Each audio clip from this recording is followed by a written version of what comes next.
Hey, I'm Caleb from YouCanMakeThisToo. Thanks for joining me today. We'll be looking at some circular saw blades. So let's talk about how we're going to be testing these. To eliminate the variables that can come into play with a battery operated saw, I'll be using a cord operated saw so we have consistent power through everything.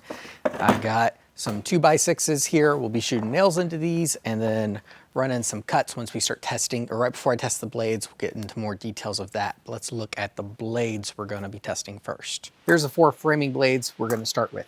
By the way, I like to do review videos, if you haven't seen one, is a little bit different. I'm not a brand loyalist, and I'm not the kind of guy who likes to be like, this one right here is the best and you shouldn't buy any other brand or model because it's marginally beats out everything and this one was absolute garbage. It's just not what I do.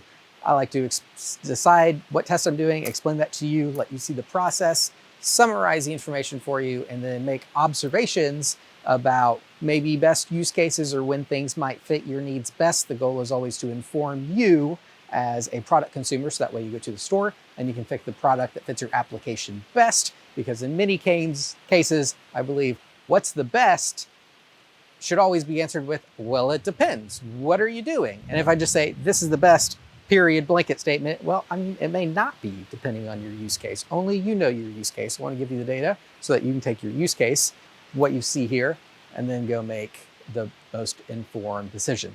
That said, this video is a little bit different in the sense that this is the first time I've done a paid review video where one of the brands is paying me.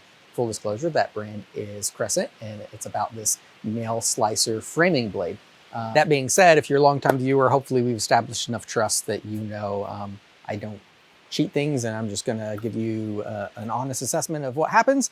And if this is your first time watching one of my videos, well, I mean, you're gonna see what happens, draw your own conclusions, and if what I say totally contradicts what you see, draw your own conclusions about me. But I'm not gonna put myself in that uncomfortable position, so not worried about it.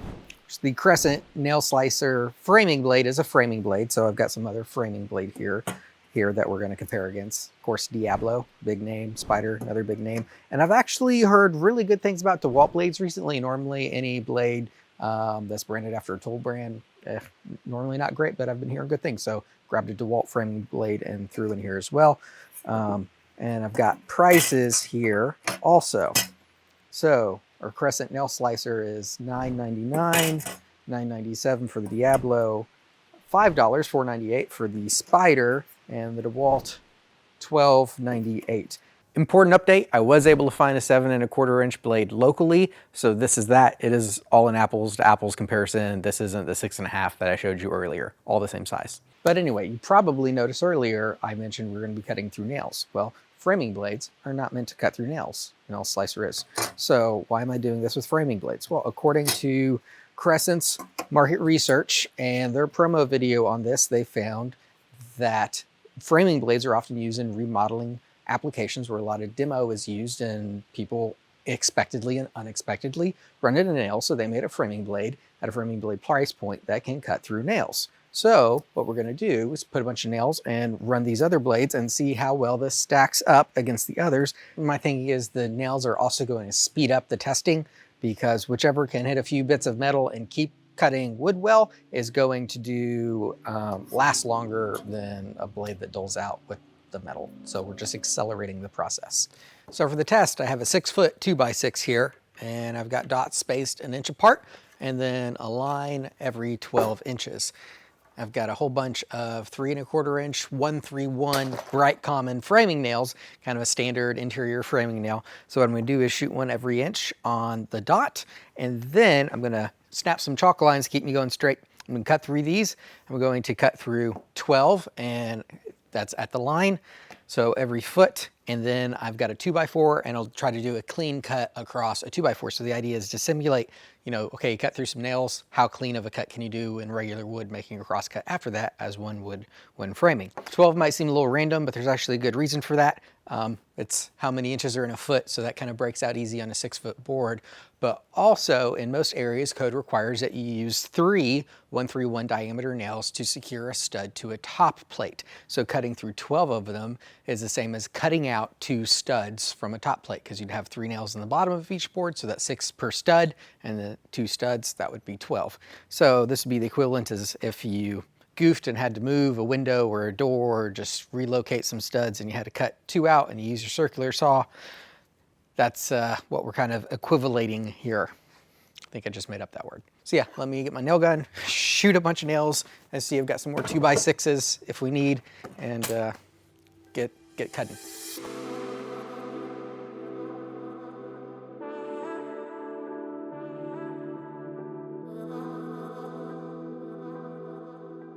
First up, got the Crescent nail slicer in here, since this is kind of the baseline and what the test is mainly about. So go 12 inches, make a cut, and yeah, see how it goes. And I'll keep these offcuts labeled in case we need to compare them.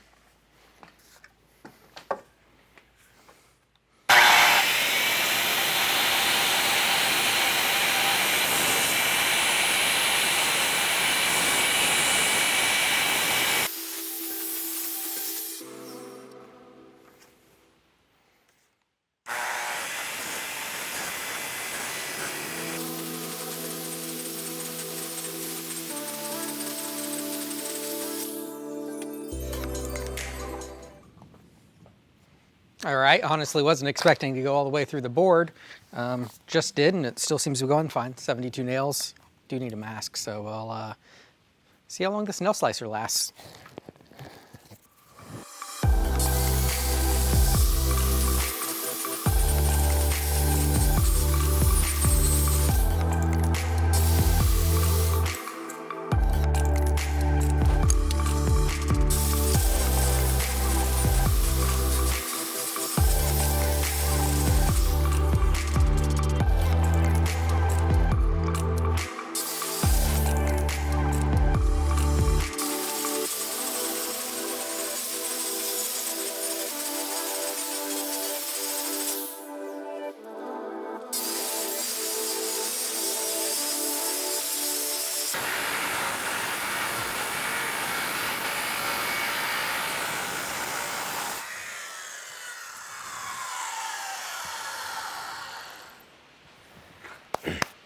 Okay, you might have been able to hear the difference in the last one there. Not well sure how well the audio is going to translate, but it started sounding really rough, and like here, you can see that's like totally chewed up. Except here you go. First 3 strips we did, last little strip. There you can see that's a full carbide. That one's missing, full, missing. So yes, 72 times 3, whatever number that is, we successfully went through. And then when we started again, it just, yeah, it was done. 216, I believe, 216 nails. So yeah, I kind of gave up on the whole making, just seeing what offcuts look like, because it lasted so long. I really thought I might be able to make, I don't know, 2-3 dozen nails and that'd kind of be it, but shoot, over 200. That's a lot of nails, really sliced nails. Let's try the framing blades and see how a regular framing blade stacks up. So if the nail slicer is any indicator, these are going to eat a lot more nails than I anticipated. So I'm not going to stop and do the stud clean cut after every 12 nails. We're just going to go and see how long it takes to kill these blades. Otherwise I'm going to be here for days, I think. So we've got the spider framing blade. Let's get going. I was able to find a 7 1/4 inch blade locally, so this is that. It is all an apples to apples comparison. This isn't the 6 1/2 that I showed you earlier. All the same size.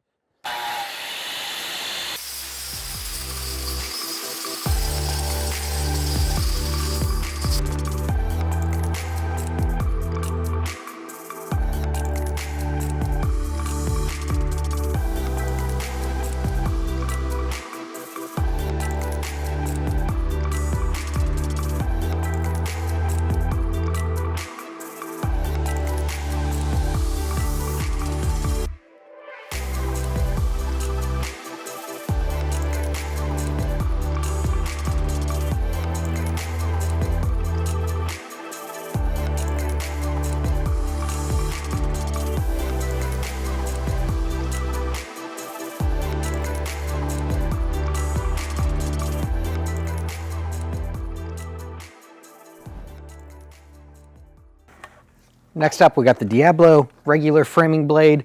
We're going to, I think I've got one more good cut left on this board, and then I'll have to set up another one.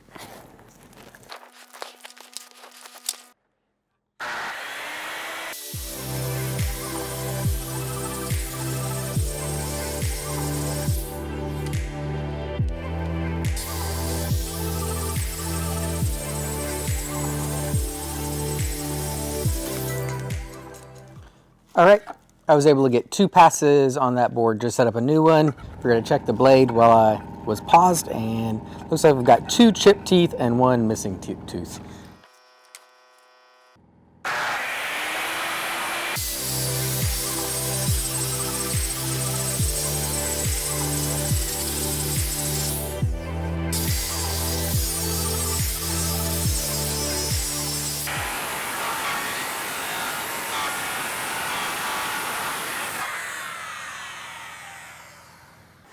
All right, now I'm having to really force this thing through. A lot more chipped and broken teeth. Still some teeth that are dull, but yeah, lots of chipped and broken teeth. So it's done. Just added up. So for the Diablo, that was actually the same as for the nail slicer, 240 total, but those last 2 were like, so yeah, 216 that were good, 240 total. Now I've got the DeWalt framing blade on here. I'm curious to see, because the other ones all had about the same size carbide tooth, whereas this is like just the tip is carbide. So curious to see if that makes a big difference or not.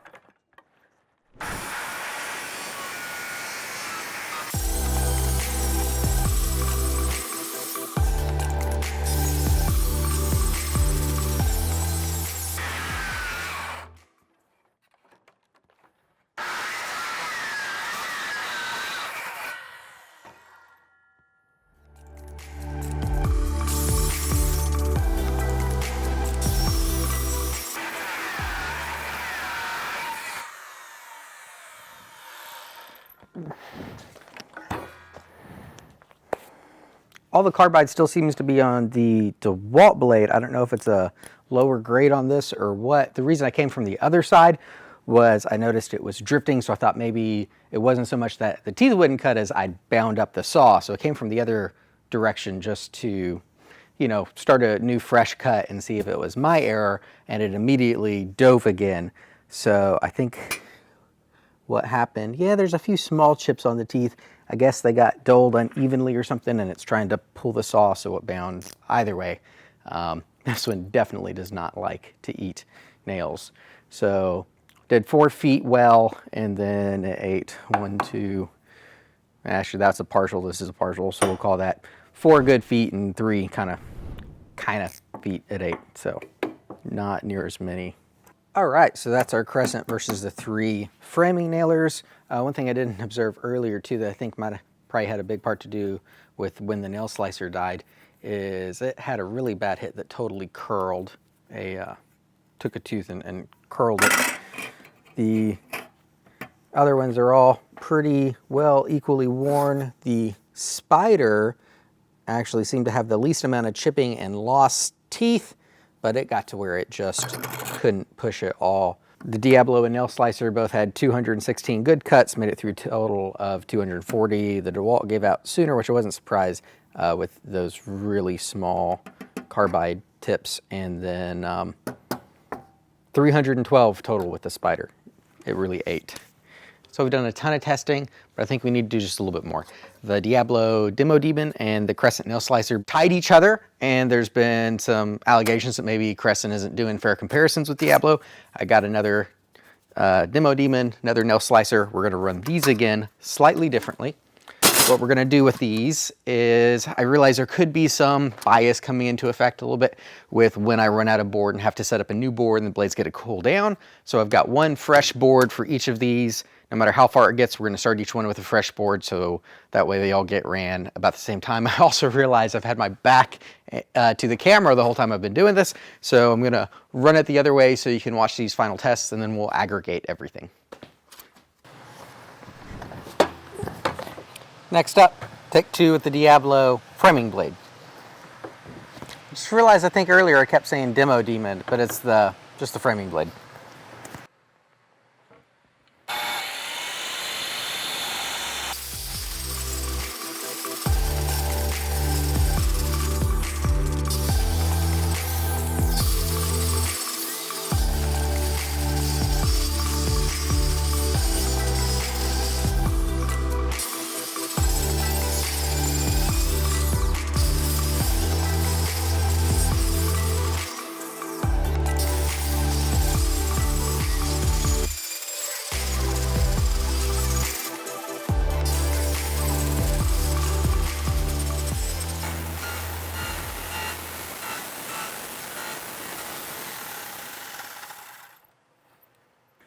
Made it 4.5 with the Diablo framing. Earlier I kept saying Demo Demon, it's just the framing though.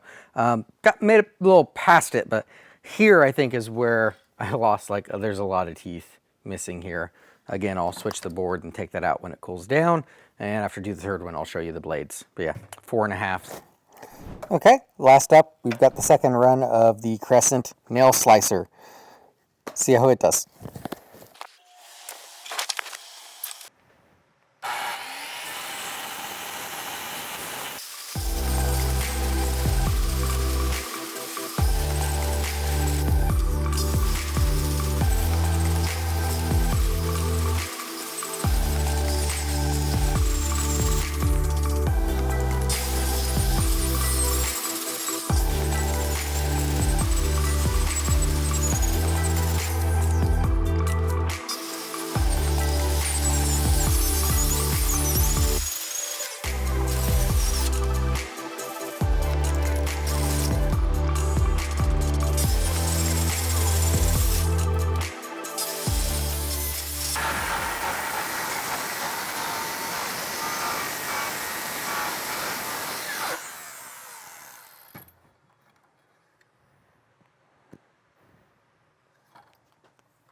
Let the dust clear, talk about the nail slicer. So this was the fourth cut, and I just got myself all twisted up. So I ended up coming from the other end to clean it up. Did finish that fourth cut. Wasn't great, but it finished. And then decided to go ahead and try again, and it was definitely like toasted. So I don't know if I'm even gonna really count that extra. Like there's some overlap and then that, so maybe 4.5, but just in all fairness, because probably shouldn't have even done that, we'll just call it 4. So we did 4. So again, I want to say with the Diablo framer I did 4, so they kind of tied. Yeah, this Diablo framer only has 2 full teeth left. Most of them are gone, and the other ones that do have some left are pretty broken. The Crescent still has 6 teeth left. The rest are broken or chipped. Again, same thing I observed last time when I ran these. It seems like once the teeth start to fail, they all fail at once. All right, all done, and I am sick of cutting nails. I guess I could add it up to see how many I cut, but I honestly don't want to know. Really impressed with how tough these blades are. Cut through way more nails than I anticipated with the 4 we tested. One quick point, I do want to make the Crescent nail slicer. This is a framing blade. No nail slicer might kind of make you think demo, but they also have a demo blade. That's why I only compare these to framers, not demo blades, because I would need the nail slicer demo blade to compare to those to be fair, apples to apples. But to summarize the results, tested the 4 blades: Spider, DeWalt, Crescent nail slicer, and Diablo. We have the 2 outliers. You know, the DeWalt at $13, the most expensive framer with the smallest carbide. And, you know, we cut through 48 successfully, pushed it through 84, but man, that was rough. Then the Spider at $9.98, in line with Diablo and Crescent, $432. And then we had the tie with the Crescent and the Diablo, $240 total, $216 that were good. Then I pushed them both till they were just smoked. Because they tied, I thought, hey, let's do it again. So remember, we did it again. And again, $288 out of both, equal performance. So there you go. That's what I got. Hope this was informative to you. Hope you learned something, were inspired, or at least entertained. And until next time, make time to make something.